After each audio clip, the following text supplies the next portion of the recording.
दरम्यान रायगडमधनं एक धक्कादायक बातमी आहे। उपचाराविना जबरदस्तीने घरी पाठवलेल्या एका शाळकरी मुलाचा मृत्यू झाल्याची घटना समोर आली आहे। रायगडच्या म्हसळा तालुक्यातील घुम गावातली ही घटना आहे। इथल्या 7वीत शिकणाऱ्या गर्वांग गायकर या मुलाचा उपचाराअभावी मृत्यू झाला। त्याच्या मृत्यूला डॉक्टरच जबाबदार असल्याचा आरोप त्याच्या वडिलांनी केलाय। अत्यंत दुर्दैवी अशी ही घटना रायगड जिल्ह्यात घडली। अजिबात काहीच नाही, म्हणजे हातच नाही लावलं त्याला अक्षरशः वगैरे।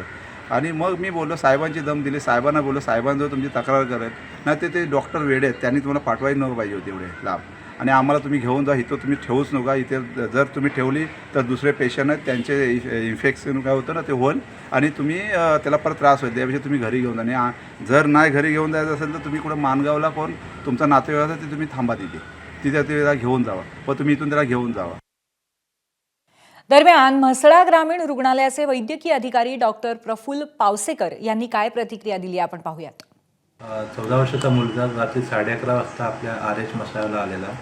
आपले ऑन ड्युटी डॉक्टरांनी त्याला चेकअप केलं।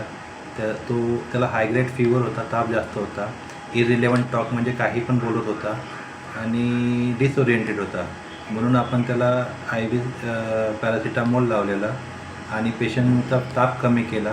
नंतर तो डिसओरिएंटेड होता म्हणून त्याला आपण रेफर मानगावच्या सिव्हिल हॉस्पिटलला केलेलं होतं। आणि सकाळी आता 8 वाजता पेशंट आपल्या हॉस्पिटलला आला तेव्हा ब्रॉड डेड होता। ABP माझा, उघडा डोळे बघा नीट।